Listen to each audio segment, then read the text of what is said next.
Hello friends, myself Arun Yadav and welcome back to another important video. Friends, आज की इस video के माध्यम से हम सब स्टडी करेंगे यूनिट्स एंड मेजरमेंट के टॉप एमसीक्यू क्वेश्चंस के बारे में। ठीक ना, फिजिक्स स्टार्ट करने जा रहे हैं जो कि आपका यूपीसीईटी लीट 2022 या आईपीयू लीट 2022 के लिए काफ़ी इंपॉर्टेंट रहने वाला है आज का सेशन। साथ ही साथ जो भी स्टूडेंट कंपटीशन लेवल की भी तैयारी करते हैं उनके लिए भी आज के सेशन काफ़ी इंपॉर्टेंट रहने वाला है। तो जो भी स्टूडेंट लीट एग्ज़ाम की तैयारी कर रहे हैं वो इस वीडियो को शुरू से अंत तक देखें। ठीक ना, इस वीडियो के माध्यम से हम 40 से लेकर के 45 टॉप एमसीक्यू क्वेश्चंस करवाने वाले हैं। ठीक ना, तो देखिए जो भी आपके जितने भी चैप्टर हैं 5-10 चैप्टर हैं, सबसे मैं 40-40 क्वेश्चंस करवा दूंगा। तो उतने में से आपका काम हो जाएगा फिजिक्स का, फिर केमिस्ट्री का करवा देंगे, फिर यहाँ पे बायोलॉजी का भी करवा देंगे, साथ में मैथ का भी करवा दिया जाएगा। ठीक ना, तो चलिए आज का सेशन बिना किसी देरी के स्टार्ट करते हैं। इसके पहले फ्रेंड्स हमने मैकेनिक्स और यहाँ पे वर्कशॉप टेक्नोलॉजी के कई सारे लेक्चर ले रखे हैं, उसका लिंक मैं डिस्क्रिप्शन बॉक्स में दे दूँगा। आप जाकर डिस्क्रिप्शन चेक कर सकते हैं, वहाँ पे प्लेलिस्ट और साथ में कई लेक्चर का लिंक मिल जाएगा। ठीक ना, तो चलिए आज का सेशन बिना किसी देरी के स्टार्ट करते हैं, जो कि आपका फिजिक्स का होगा MCQ और चैप्टर होगा यूनिट एंड मेजरमेंट का। ठीक ना, तो चलिए स्टार्ट करते हैं। तो सबसे पहला नंबर क्वेश्चन आपके स्क्रीन पे देख पा रहे होंगे। क्या बोला जा रहा है कि the base quantity among the following which. Base quantity क्या होती है? 7 बेस क्वांटिटी होती है। ठीक ना, तो सबसे पहले इसमें बताना है आपको कि बेस क्वांटिटी कौन सी होती है। तो लेंथ आपका क्या हो जाता है? बेस क्वांटिटी होती है। ठीक ना, बेस क्वांटिटी यानी कि मूल मात्रक या मूल राशि जिसे बोलते हैं, और मूल राशियों के पास मूल मात्रक होते हैं। तो चलिए हम समझ लेते हैं कि बेस क्वांटिटी कितने होती है। तो सबसे पहला आता है 7 बेस क्वांटिटी होती है। ठीक ना, तो सबसे पहला आता है आपका मास, फिर लेंथ, फिर टाइम, फिर करेंट, फिर यहाँ पे अमाउंट ऑफ सब्सटेंस, फिर लुमिनियस इंटेंसिटी, फिर टेम्परेचर। ठीक है, ये सबको याद होना चाहिए। ये क्लास 9th का ये टॉपिक है, क्वांटिटी वाला। ठीक ना, और इसके यूनिट क्या होते हैं ये सबको याद होना चाहिए। चलिए अगले नंबर क्वेश्चन की तरफ बढ़ते हैं। काफ़ी यहाँ पे इम्पोर्टेंट क्वेश्चन मैं करवाने वाला हूँ जो कि लीट एग्जाम में पूछे जा चुके हैं। ठीक ना, तो हम वही क्वेश्चन करवाएंगे जो लीट एग्जाम में पूछे जा चुके हैं। तो वीडियो को बहुत ही मतलब कि कांस्टेंट होकर देखना। ठीक ना, ध्यान से देखना। चलिए आगे क्वेश्चन ये बोला जा रहा है कि विच of the following is not a unit of time. इनमें से कौन सा ऑप्शन है जो टाइम का यूनिट नहीं है? तो समय, यानी कि समय का यूनिट कौन सा नहीं है? तो सेकंड समय का यूनिट है, मिनट भी समय का यूनिट है, आवर्स, आर भी क्या है? तो समय का यूनिट है, आवर। ठीक ना, यहाँ पे देखिए लाइट ईयर, लाइट ईयर किसका यूनिट है? तो डिस्टेंस की यूनिट है। लाइट ईयर किसका यूनिट है? तो डिस्टेंस की यूनिट है। तो ये टाइम की यूनिट नहीं है, तो ऑप्शन नंबर चौथा आपका करेक्ट हो जाएगा। आप देख सकते हैं कितना इंपॉर्टेंट मैं क्वेश्चन लेके आ चुका हूँ। और यहाँ पे एक बात और समझ लीजिए कि एक लाइट ईयर में कितना मीटर होता है? तो 9.46 इंटू 10⁻15, 9.46 इंटू 10⁻15 मीटर होता है। और इसको आप सेंटीमीटर में चेंज करेंगे तो 10⁻3 से भी मल्टीप्लाई कर लीजिएगा तो 18 हो जाएगा। चलिए अगला क्वेश्चन देख सकते हैं, काफ़ी इंपॉर्टेंट क्वेश्चन कि one astronomical units is a distance equal to, यानी कि एक एस्ट्रोनॉमिकल यूनिट में कितना डिस्टेंस होता है ये आपको बताना है। तो 1.496 इंटू 10⁻11 मीटर होता है। और इसको आप सेंटीमीटर में कन्वर्ट करेंगे तो ये यहाँ पे 14 हो जाएगा। ठीक ना, 3 से गुणा हो जाएगा, 10 के पावर 3 से। चलिए अगला यहाँ पे क्वेश्चन देख सकते हैं, काफ़ी इंपॉर्टेंट क्वेश्चन। क्या बोला जा रहा है कि ampere second is a unit of. Ampere second किसका मात्रक है? तो सबसे पहले कूलम लॉ के अकॉर्डिंग ओम्स लॉ जो नियम दिया था, तो यहाँ पे Q बराबर IT दिया था, Q बराबर IT दिया था। तो सबसे पहले यहाँ पे देखिए Q का यूनिट क्या होता है? तो एम्पियर होता है। एम्पियर और टाइम की यूनिट क्या होता है? तो सेकंड होता है। और एम्पियर इंटू सेकंड किसका मात्रक हो जाएगा? तो आपका हो जाएगा चार्ज का। और यहाँ पे Q क्या है? तो चार्ज है। तो चार्ज का यूनिट हो जाएगा एम्पियर इंटू सेकेंड। ठीक ना, चलिए अगला नंबर क्वेश्चन की तरफ बढ़ते हैं। काफ़ी यहाँ पे इंपॉर्टेंट क्वेश्चन मैं लेके आ चुका हूँ। ठीक ना, तो वीडियो को लाइक कर देना और अपने दोस्तों में भी शेयर कर देना पसंद आए तो।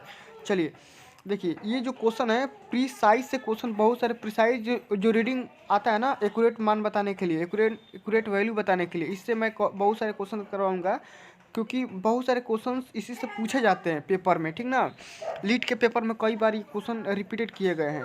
देखो क्वेश्चन ये बोला जा रहा है कि the most precise reading of the mass of an object among the following is. इसमें से कौन सा ऑप्शन सही है जो मोस्ट प्रिसाइज रीडिंग है, ये आपको बताना है। तो ऑप्शन नंबर 3 को देखिए, यहाँ पे 20.01 ग्राम, ठीक ना। इस सबसे मोस्ट प्रिसाइज ये वैल्यू है, ठीक ना, ये रीडिंग है, यही आपको देख करके बताना है।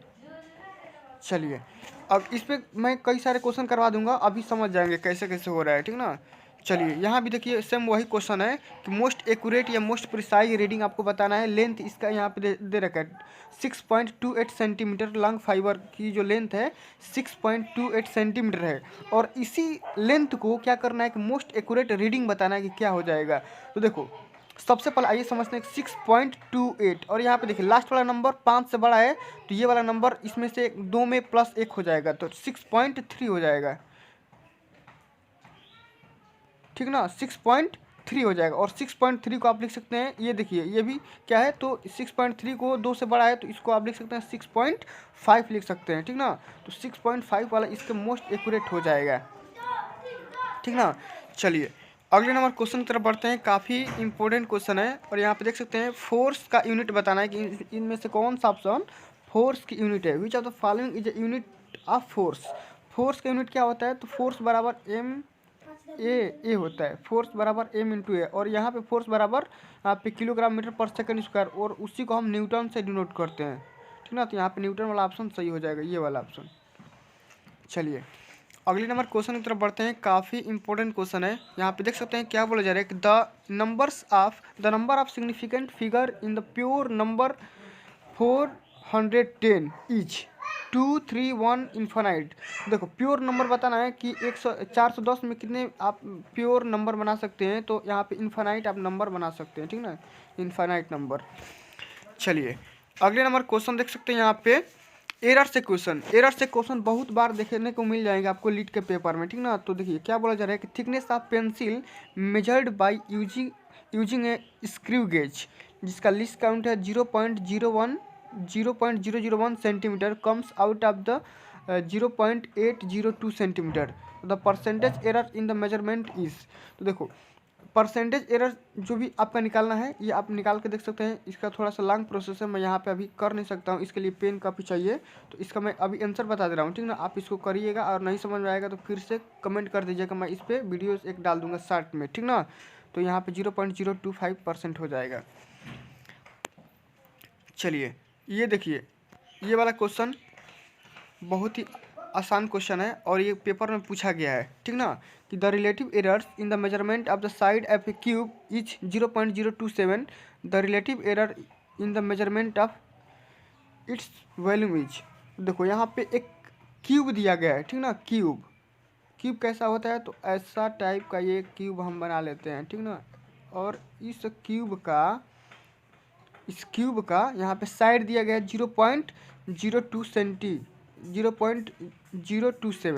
ठीक ना। और यहाँ पे बता रहा है कि इसमें इसके पूरे टोटल वैल्यू में कितना एरर होगा, ये आपको बताना है। तो देखो क्यूब है, तो इसमें 3 से गुणा हो जाता है इसके साइड में, 3 into delta v upon v आप करेंगे, या डेल्टा आर अपान आर करेंगे, या कुछ भी कर लेंगे, जो भी यहाँ पे एरर आ रहा है, ठीक ना। तो यहाँ पे 27 कितना होता है, तो 81 होता है, तो 0.081 हो जाएगा, ऑप्शन नंबर सी सही हो जाएगा।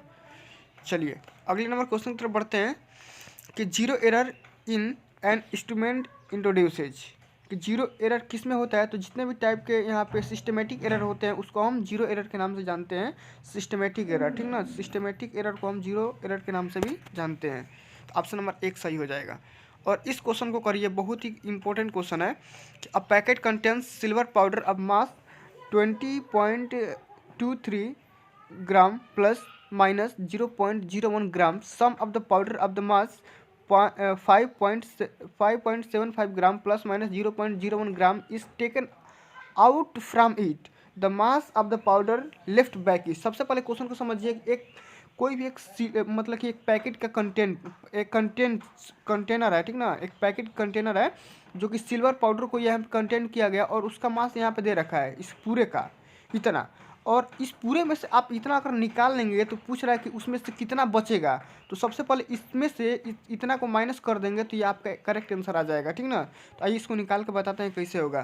तो सबसे पहले m1 को मान लीजिए, यहाँ पे पूरा m1 को मान लीजिए कि 20.23, ऊपर वाले को मान लीजिए, ठीक ना। इतना m1 की वैल्यू इतना है, और m2 की वैल्यू ये मान लीजिए m2 की वैल्यू, और m1 में से m2 को माइनस कर देंगे तो जितना बचा रहेगा वो आपको यहाँ पे मिल जाएगा। m2 की वैल्यू यहाँ पे देखिए ठीक ना, ये वाला M1 की वैल्यू ये और M2 की वैल्यू ये, और M1 माइनस M2 कर देंगे तो यहाँ पे इतना आ जाएगा, ठीक ना। और इसको एक्यूरेट वैल्यू निकाल लेंगे तो ये ऑप्शन नंबर देख लीजिएगा कौन सा सही हो जाएगा, ठीक ना। चलिए, क्वेश्चन का प्रोसेस आप समझे रहेंगे तो आप एग्जाम हॉल में कर लेंगे, क्वेश्चन को रटना नहीं है। देखिए, द एडिशन ऑफ 3 मासेस, इन तीनों का एडिशन बताना है, ठीक ना। The addresses of to proper decimal places, proper decimal places के स्थान पर बताना है, इनको तीनों को जोड़ लीजिए। देखिए, सबसे पहले जोड़ने का तरीका, सबसे पहले 4.238, फिर 7.32, फिर यहाँ पे जोड़ना है 1.6 को, इसका जोड़ लीजिए। ये 8 हो जाएगा, ये 5 हो जाएगा, ये 3 2 5 और 6 11 हो जाएगा, ठीक ना। और यहाँ पे हो जाएगा 4 8 12 1 13 हो जाएगा, 13.158 हो जाएगा, ठीक ना। और इसको जब एक्यूरेट वैल्यू निकालेंगे तो 13.1 किसके बराबर हो जाएगा, ये तो 5 है ना, 5 है या 5 से बड़ा है तो यहाँ पे 2 हो जाएगा, ठीक ना। तो 13.2 के बराबर हो जाएगा एक्यूरेट वैल्यू जब निकालेंगे तो। चलिए, अगला नंबर क्वेश्चन आपसे ये बोल रहा है कि we can reduce random errors by, हम किस प्रक्रिया के थ्रू रैंडम एरर को रिड्यूस कर सकते हैं। तो जब हम बड़ा ऑब्जर्वेशन लेंगे तो वहाँ पे हम क्या करेंगे, रिड्यूस, मतलब कि किसी भी रैंडम एरर को हम रिड्यूस कर सकते हैं, कम कर सकते हैं। तो taking large number of observation जब करेंगे, हम किसी भी टाइप के बड़ा स्केल पे हम कोई भी चीज़ दर्शाएंगे तो वहाँ पे पॉइंट माइनर चीज़ों को छोड़ देते हैं, ठीक ना। तो ऑप्शन में हमारा ए करेक्ट हो जाएगा। चलिए, अगला नंबर क्वेश्चन देख सकते हैं कि यहाँ पे क्या बताया जा रहा है कि the number of significant figure in the measured value 0.0204 is, इसमें सिग्निफिकेंट फिगर में दिया गया है, इसका मेजर्ड वैल्यू इसमें से ज्ञात करना है कितने टाइप के सिग्निफिकेंट फिगर होंगे। तो सबसे पहले यहाँ पे देखिए, इसका बहुत 3-4 यहाँ पे टिप्स दिए जाते हैं कि 0.0204 है ना, तो 0.0 को छोड़ के बाकी सारे जो नंबर होंगे वो सिग्निफिकेंट फिगर में आ जाएंगे, ठीक ना, एक्यूरेट नंबर में। तो इसमें से 2 0 और 3 तीनों को, 2 0 और 4 को देखेंगे तो 1 2 3 3 नंबर्स आएंगे, ठीक ना, 3 नंबर, तो 3 वाले को क्लिक कर लीजिए, ऑप्शन नंबर 2 सही हो जाएगा। चलिए, अगला नंबर क्वेश्चन ये बोला जा रहा है कि the number of significant figure in the measured value 26000। अब इसमें बताना है सिग्निफिकेंट फिगर, इसका नंबर बताना है कि इस सिग्निफिकेंट फिगर का नंबर कितना होगा। तो देखो कि कोई भी एक न्यूमेरिकल वैल्यू के बाद कितना भी जीरो हो मायने नहीं रखता है, ठीक ना। इसके बाद अब कोई भी 26 के बाद अगर कितना भी जीरो लगाएंगे कोई भी वैल्यू नहीं होगी। तो 2 और 6 कितना नंबर्स हो गई, तो 2, 1 और 1, ये 2 हो गई। तो 2 वाले ऑप्शन को टिक कर लीजिए, बहुत से आसान, आप 9 में पढ़े होंगे या 11 में, ठीक ना, 11 का ही फिजिक्स है। चलिए, अगला नंबर क्वेश्चन देख सकते हैं कि the number of significant zeros present in the measured value, ये जो वैल्यू मेजर्ड की गई है इसमें से बताना है कि इसका सिग्निफिकेंट जीरो की संख्या कितनी होगी। जीरो की संख्या आपको बताना है, ठीक ना। तो जीरो की संख्या सबसे पहले समझिए, तो यहाँ पे देखिए 0.0 है, 0.020040 है ना, तो 0.0 यहाँ से नहीं लेना है, और इसके बीच में जीरो आप काउंट कर लीजिए कितना है, तो 1 2 और 3, 3 जीरो है, तो 3 जीरो को यहाँ पे टिक कर लीजिए। तो ऑप्शन नंबर 4 सही हो जाएगा, 3 जीरो वाला, ठीक। चलिए, अगला नंबर क्वेश्चन देख सकते हैं कि the number of significant figure is the measured value 4.700 meter is the same as the that in the value. देखिए, क्वेश्चन में ये बोल रहा है कि इसका जो भी नंबर होगा, सिग्निफिकेंट फिगर का जो भी नंबर होगा किसके वैल्यू के बराबर होगा। तो इसमें सिग्निफिकेंट फिगर का वैल्यू कितना होगा, तो 2 होगा, ठीक ना। नंबर कितना होगा, तो 2 होगा। और इस ऑप्शन में देखिए, चूज करिए कि इसमें से कौन सा होगा। इसमें से होगा 4, इसमें होगा 3, सॉरी इसमें होगा 3 और इसमें होगा भी 4। और यहाँ पे देखिए, इसमें चौथे वाला ऑप्शन को देखिए, इसमें यहाँ पे आपको देखते ही समझ में आ जाएगा कि 47.0 है। 47 के बाद कितना भी जीरो रहेगा उसका कोई वैल्यू नहीं रहेगा यहाँ, क्योंकि यहाँ पे पॉइंट में जीरो लग गया है। तो इसमें भी 2 हो जाएंगे न्यूमेरिकल, या नंबर हो जाएंगे। तो ऑप्शन नंबर 4 सही हो जाएगा। चलिए, अगला नंबर क्वेश्चन देख लेते हैं। If a calculated value 2.7465 gram contains only 3 significant figure, the 2 insignificant digit in it are, इनमें से कौन सा ऐसा वैल्यू है जिसको आप इग्नोर कर सकते हैं या इनसिग्निफिकेंट डिजिट है। तो यहाँ पे देखिए, उसे कहने का मतलब ये है कि उसको छोड़ के इस मतलब कि वैल्यू में क्या चेंजेस नहीं आएंगे, ये आपको बताना है। तो यहाँ पे देखिए 2.74 है ना, और यहाँ पे 65, इसी को चेंज होने से इसकी वैल्यू चेंज होगी, ठीक ना। तो इसको आप 6 और 5 को दोनों को आप छोड़ दीजिए, इग्नोर कर दीजिए, ठीक ना। देखिए क्वेश्चन में ये बोल रहा है कि ओनली तीन तीन ही सिग्निफिकेंट फिगर लेना है। तो तीन मतलब कि 2.7465 लेंगे, तो इसमें से 3 लेंगे तो 2.74 लेंगे यहाँ तक, और किसको छोड़ेंगे तो 6 और 5 को दोनों को इग्नोर कर देंगे, यानी कि छोड़ देंगे। तो ये जब छोड़ेंगे तो वो हो जाएगा वैल्यू 2 इनसिग्निफिकेंट डिजिट हो जाएंगे, ठीक ना। 6 और 5 क्या हो जाएंगे, 2 इनसिग्निफिकेंट डिजिट हो जाएंगे।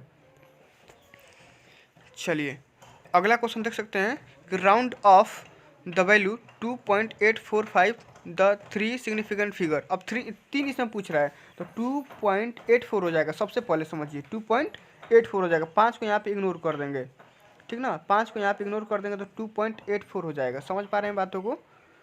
चलिए अगला question, a length 5.997 meter rounded off the 3 significant figure is written as. देखिए इसमें से 3 को ही लेना है, 3 वैल्यू को, यानी कि 5.99 लेना है, 5.99 लेना है। और 5.99 को आप क्या लिख सकते हैं, तो 6 के बराबर लिख सकते हैं, एक्यूरेट करके 6.00 मीटर लिख सकते हैं। ऑप्शन नंबर ए करेक्ट हो जाएगा। बहुत ही आसान क्वेश्चन है, लेकिन ऐसे ही क्वेश्चन पूछ लिए जाते हैं पेपर में। क्वेश्चन क्या बोल रहा है कि the order of the magnitude of speed of light in SI unit. Magnitude of speed, speed की जो भी मैग्नीट्यूड होती है और उसका आर्डर, यानी कि 3 × 10 के पावर 8 होता है ना लाइट का। तो इसका बोल रहा है कि इसका जो मैग्नीट्यूड होता है और उसका आर्डर निकालना है। तो आर्डर यहाँ पे ये वाली संख्या हो जाएगी 8, और 8 की वही बताना है, आर्डर ही बताना है कितना होता है, आर्डर 8 हो जाएगा। चलिए अगला क्वेश्चन देख सकते हैं कि the value of number of quantities are used in a mathematical formula. तो quantity that should be must precise and accurate in the measurement is the one. तो सबसे पहले ये बताना है कि अगर कोई भी आप मैथमेटिकल फार्मूला ले रहे हैं, कोई भी ले लीजिए, ठीक ना। तो ये बोल रहा है कि सबसे मोस्टली प्रिसाइज और एक्यूरेट वैल्यू कौन सा देगा। तो जितना भी आप स्मॉलेस्ट मैग्नीट्यूड लेंगे वही आपको मोस्ट प्रिसाइज और एक्यूरेट वैल्यू देगा। लार्ज वैल्यू लेंगे तो रैंडम लार्ज लेंगे तो एक्यूरेट वैल्यू नहीं देगा, ठीक ना। तो ऑप्शन नंबर ए करेक्ट हो जाएगा। हैविंग स्मॉलेस्ट मैग्नीट्यूड होना चाहिए उस मैथमेटिकल फार्मूला के पास, ठीक ना। चलिए अगला क्वेश्चन देख सकते हैं कि the dimensional formula of energy is.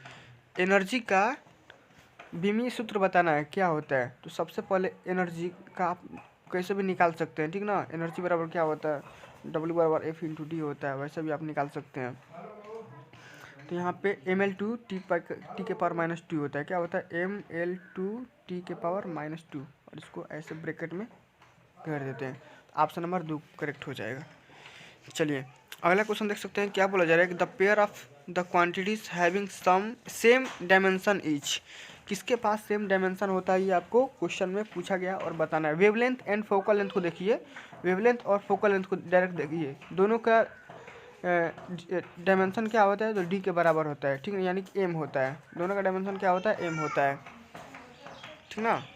चलिए अगला क्वेश्चन देख सकते हैं 26 number, the uncertain digit in the measurement of the length reported as 41.68 centimeter each. Uncertain digit बताना है, इसमें से कौन सा है। तो यहाँ पे देखिए अनसर्टेन कहने का मतलब उसको आप छोड़ देंगे तो उसके वैल्यू पे कोई असर नहीं पड़ेगा। तो 41.68 में आप 8 को छोड़ देंगे तो इसके वैल्यू पे कोई असर नहीं होगा, ठीक ना। 8 को आप छोड़ सकते हैं। क्वेश्चन नंबर अगला क्या बोल रहा है कि we can reduce random error by. ये तो मैंने अभी करवा रखा है कि अगर आप लार्ज नंबर ऑफ ऑब्जर्वेशन लेंगे तो वहाँ पे रैंडमली रिड्यूस कर सकते हैं किसी भी एरर को, ठीक ना। तो ऑप्शन नंबर ए करेक्ट हो जाएगा। चलिए अगला क्वेश्चन देख सकते हैं कि the number of significant figure in the measured value 0.0204 each. तो अभी हमने ये भी क्वेश्चन करवा रखा है, इसमें से कितना होंगे, तो 3 होंगे। 0.0 को छोड़ के 204 को हम इंक्लूड करेंगे। 204 में नंबर कितना हो जाएगा, 204 में 3 हो जाएंगे, 204, ठीक ना। चलिए ये क्वेश्चन देखिए कि the number of significant figure in the measured value 26,000। तो इसमें क्या होंगे, तो 2 और 6 को छोड़ के बाकी तीनों जीरो को आप इग्नोर कर देंगे, ठीक ना। अच्छा आप ऐसे लिख सकते हैं 26×10⁻³ और 10⁻³ का कोई वैल्यू नहीं होता है जब आप सिग्निफिकेंट फिगर ऑफ नंबर्स निकालते हैं तो, ठीक ना। तो इसमें 2 हो जाएंगे। चलिए अगला क्वेश्चन देख सकते हैं कि the number of significant zero present in the measured value 0.020040। तो इसमें से बताना है कि इसमें से कौन सा सिग्निफिकेंट जीरो होगा, कितने जीरो होंगे, जीरो की संख्या बताना है। तो अभी मैंने बताया कि 0.0 को छोड़ के अब काउंट करना है कि 0200040 और इसमें से जीरो की संख्या कितनी है, तो 3 जीरो दिख रही है, तो 3 जीरो को आप टिक कर लीजिए, चौथा ऑप्शन सही हो जाएगा। अगला क्वेश्चन देख सकते हैं, क्या बोला जा रहा है कि the number of significant figure in the measured values 4.700 meter in the same as the that in the value. ये बताना है कि इसमें से कितने जो भी नंबर होंगे मतलब कि सिग्निफिकेंट फिगर की, इसमें से वैल्यू बताना है। तो आप लिख सकते हैं कि 470.0 लिखेंगे तो इसमें से भी 2 होगा और इसमें से भी 2 होंगे, ठीक ना। ऑप्शन नंबर चौथा करेक्ट हो जाएगा। चलिए अगला क्वेश्चन देख सकते हैं कि in a calculated value 2.7465 gram contains only 3 significant figure, the 2 insignificant digit in its are. अभी हमने बताया कि क्या लिख सकते हैं, 6 और 5 को आप छोड़ सकते हैं। देखिए अगला क्वेश्चन देख सकते हैं कि the exchange particles responsible for weak intersection are. Weak intersection बताना है आपको कि कौन सा रिस्पॉन्सिबल होगा। तो सबसे यहाँ पे देखिए W और Z बेजॉन्स, ये जो कि आपका टॉपिक का नहीं है, ठीक ना, बस खाली आपको इसको ऐसे ही देख लीजिए।